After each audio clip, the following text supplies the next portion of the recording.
қазір экраннан көріп тұрған мына жазулар жай ғана мұрағаттық құжат емес.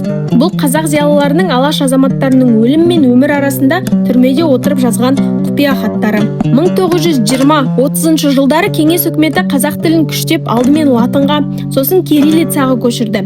Неге? Ұлттың өз тамырынан, өткен тарихынан үзу үшін. Бірақ алаш қайраткерлері цензурадан жалтару үшін, бір-біріне хабар беру үшін осы ескі төте жазуды цифр ретінде қолданған.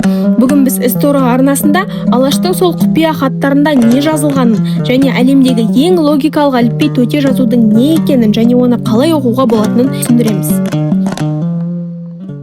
20 ғасырдың басында қазақтар араб әліпбиін қолданды, бірақ классикалық араб жазуы қазақ тілінің табиғатына мүлдем сай келмейтін еді. Онда қазақ тіліндегі дауысты дыбыстар жоқ, ал бізге қажет емес бөтен дыбыстар өте көп болды. 1912 жылы ұлт ұстазы Ахмет Байтұрсынұлы нағыз революция жасады. Ол араб әліпбиіндегі қазақ тіліне жат барлық әріптерді алып тастап, оның орнына қазаққа ғана тән дауысты дыбыстарды қосты.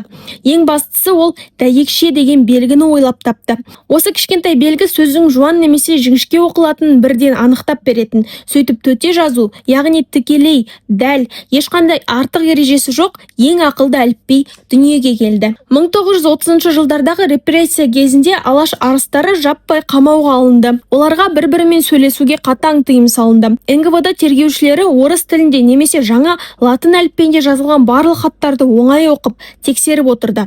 Бірақ түрме күзетшілерінің көбі араб графикасын түсінбейтін. Олар үшін бұл жай ғана исламдық діни дұғалар сияқты көрінетін. Осыны пайдаланған зиялылар қиын қыстау сәттерде туыстарына, үзеңгілестеріне төте жазумен қысқаша хабарламалар беріп жіберген. Ол хаттарда не жазылған? Көбінесе бұл кімнің ұсталғанына, кімге қауіп төніп тұрғаны, немесе тергеу кезінде өзін қалай ұстау керектігі туралы ескертулер еді. Төте жазу тек сауат ашу құралы емес, нағыз зиялылардың құпия кодына айналды. Кеңес үкіметі бұл әліпбиден қатты қорықты. Сондықтан оны қолданыстан толық тазартуға тырысты. Мына әріпке қара шырағым. Бұл А әрпі. А.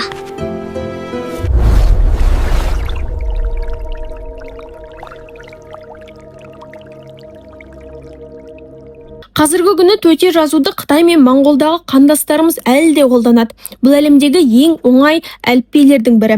Оны оқу үшін бар болғаны бірнеше логикалық заңдылықты түсіну жеткілікті.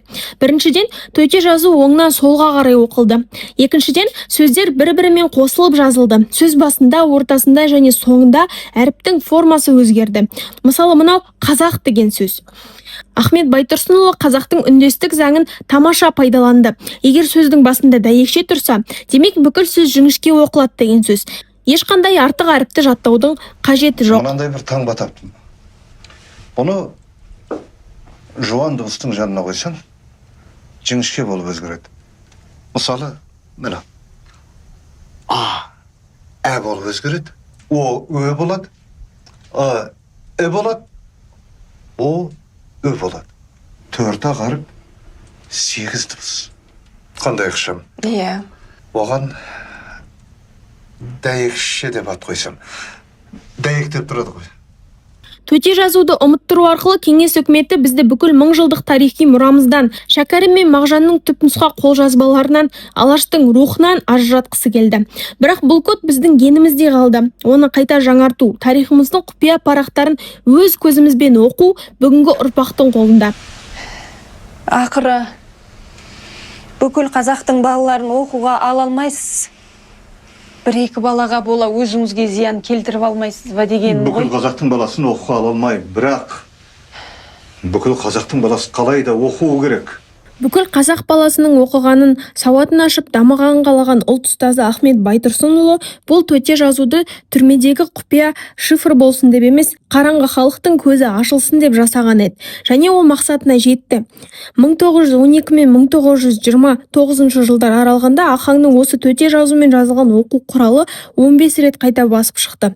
Ал 1921 жылы шыққан үлкендерге арналған нұсқасы бірден 120 000 тиражбен таралды. Осы әліпбидің арқасында санаулы жылдың ішінде 100 мың қазақ қара танып, хат жазуды үйренді. Ол қазақ тілінің табиғатына ең жақын, ең тамаша әліпби еді. Алаш арыстарының бұл аманаты біздің тарихымыздың ең маңызды әрі құпия парақтарының бірі. Егер сіз осындай мұрағаттық деректер мен ұлт тарихындағы елеулі оқиғалар туралы көбірек білгіңіз келсе, дәл қазір Story YouTube арнасына жазылыңыз. Сіздің әрбір басқан үлпіліңіз бен қалдырған пікіріңіз қазақ тілді сапалы тарихи контенттің YouTube алгоритмінде алдыға шығуына қосқан нақты үлес.